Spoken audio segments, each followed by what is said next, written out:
Imagine it's mid-2010 and you're playing on Minecraft alpha version. Things are going great, and then all of a sudden you hear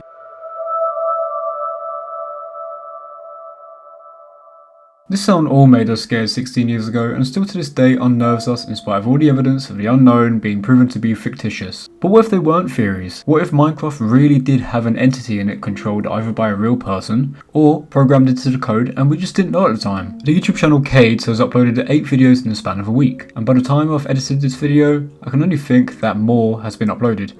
But to save myself the bother, I'm just going to cover these 8 videos for now. None of the current videos have titles, so I'll just be naming them videos 1 to 8. Let's start with video 1, which is 5 minutes long. The video starts off at the Minecraft menu screen, and the video is in 480p, so we can only assume that the implication is that this video and the next videos are not recent recordings by any means, because recent recordings are usually recorded at 1080p 60fps. The player enters a new world. Nothing is important to note here other than the fact the version number is edited out. The player does the obvious thing by getting some wood, and he starts off his survival world by getting resources. The player has a Steve skin, and nothing unusual has happened yet. I personally believe this version to be based off of Alpha 1.2.0, also known as a Halloween update from October 30th, 2010. That's because in the next video it starts off in the Nether, but I still think this version is 1.2.0. Off topic, but I would have been about 8 years old at this point, gradually switching from Roblox to Minecraft myself after discovering Minecraft for the first time. 2 minutes into the video, this happens.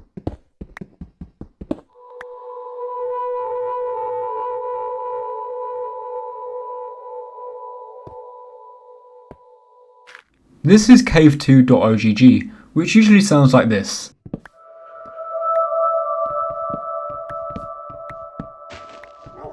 But for some reason it's pitched down and louder than in the base game. The player is startled by this and leaves the mine. I'm not sure if this is their first encounter with the sound in the game, because even to this day, 16 years later at the near age of 24, I leave caves whenever I hear those sounds, even though I know there is no such thing as Herobrine, and no coding has ever been found of anything remotely resembling him.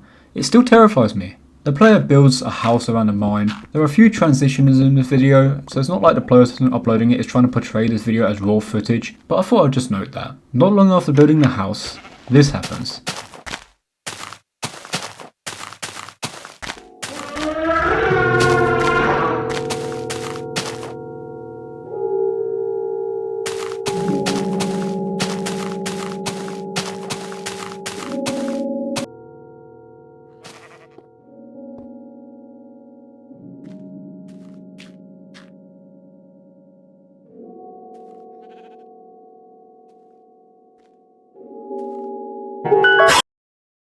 So what is there to make of this video? Obviously it's edited. I mean, a few items disappear randomly from the player's inventory. The clouds have moved positions to show the passage of time. And then these PNGs are placed for a singular frame. It's very stupid, but I'm still curious, and I think the reason why is because how this channel was completely blank and it's just uploaded 8 videos in the span of a week, with no titles. But why? Why? The question is, what is the creator getting out of all of this? Attention? Well, it did get a fair amount of views and comments. Many people just don't take it seriously, but I think they feel the same as me. What is the purpose of this? Let's continue watching. Video 2. They enter the world again and now they're in the Nether. Everything is dark, almost as if the video has been darkened deliberately. The cause for this is not yet known. Then something happens. Morse 136 joins and a villager death sound is heard for some unknown reason. Some music starts to play and then this Morse code is on the screen. In hindsight, I've realised that Morse and Morse is, probably the same thing. I didn't notice that at first, but I did watch this when it was late at night, so don't have a go at me. I tried to decipher the Morse code, and it said subscribe to Louscore, so that was interesting. They leave the game, and then not long after this, they join back into the game and promptly appear next to the player. Morse puts a question mark and kills the player.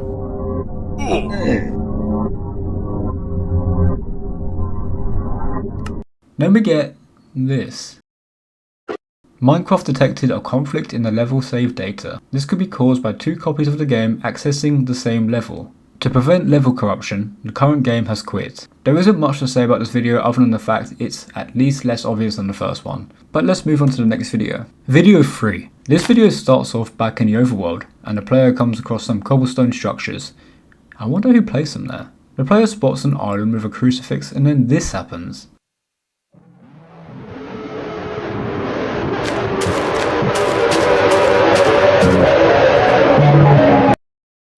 For a singular frame we get more Morse code, and it says, "Death is close."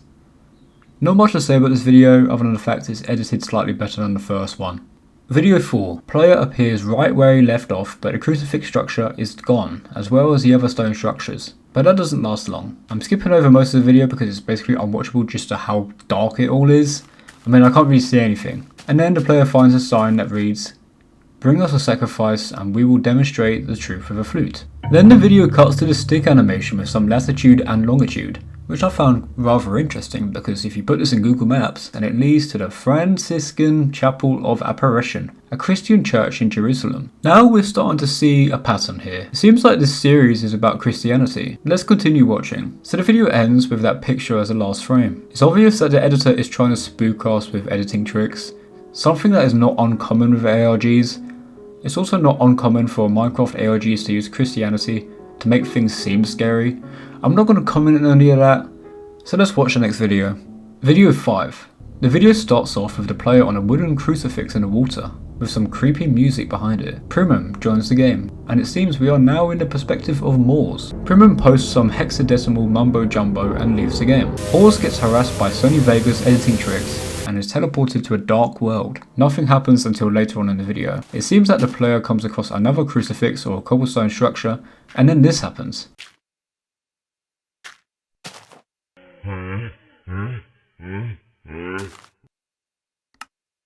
A deep laugh plays and the player leaves the game. Very smart choice. You never see that in ARGs. For some reason they continue on. One question on a lot of people's minds in the comments, including mine, is why don't the players use torches at all? The videos are virtually unwatchable when it's pitch black. Video 6. The video starts off on the menu, but this time there are no worlds created. The player seemingly creates a brand new world.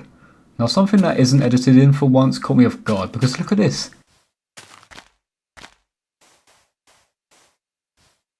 Did you see that? Less than 30 seconds in and we see that there is something up there. This was not part of the default Minecraft generation back then. The player breaks some wood and builds a house, and then we see a cobblestone platform. Almost as if someone else is on this world. The player is kicked out of the world and is prompted somewhere else before glitching back into their world. The player, funny enough, ignores this and seemingly passes it off as a glitch, before being teleported to another new world at night time. What's funny is the player doesn't really question it and just breaks more blocks, before two people join, Primum and Secundus. They appear to be floating on the water. Player is then chased by Morse. I think these are not actually players and the creator is using an NPC mod. These guys roam around like they either steal or chase a player, much like the modern day version of the Citizens plugin. The player leaves the game before Morse can reach them. Video 7. The video starts off with the player already entering a world and it's sunset. They have a jukebox and some iron tools as well as torches. Not much happens until 40 seconds into the video. In spite of all the MP3 files edited in post, the player is determined to kill whatever is making them sounds. The player comes across a wooden crucifix and is transported to hell and spies on Primum, Secundus and Tertia. Morse joins the game and everyone else quickly leaves. Why are they all so afraid of Morse? The video seems like it's about to end and then another edited in legacy text appears. The link appears to lead to a Bible website. As of writing this script, the final video is video 8. It's only a minute long and it consists of the player jumping into the sea and being teleported back to hell, only for Morse to come and use the HLS adjust feature on Sony Vegas on all of the footage. There isn't much to say about this series. It's obviously just another ARG series made by someone with a lack of resources. I sound like I'm being harsh, but that is really all it seems to be. But why is this so watchable? Poor editing tricks aside, it's just so random. The whole thing is completely random. None of these videos seem to have an explanation other than the Christianity references. Who are these players? Why are they all so afraid of Morse? Why do these PNGs appear at the end of the videos? Who is Caedes? I googled Caedes, or Caedes, I don't know how you say it, and it translates to murder, or massacre in Latin. There isn't much to say about that, but I do feel like some more videos will explain in detail what the purpose for all this is. And it does raise a question. Why do so many Minecraft ARG channels use Christianity as a source for their horror? Using Christianity as a resource for horror in Minecraft is quite easy because there's so much to go off of. Also, Minecraft's base game already has references to Christianity, such as the angel singing and the hell dimension. That's going to be it for this video. I know I didn't really expand on too much, but truthfully, I didn't want to discuss a lot of the symbolism because it's hard to decipher what it all means. But I would like you to give your theories in the comments. The link to Caedes channel will be in the description if you'd like to watch these videos in full. I will admit I do find them entertaining in spite of all the editing. If you did enjoy this video, please consider subscribing as we are so close to 10,000 subscribers. Thank you guys for watching and I'll see you guys all next time.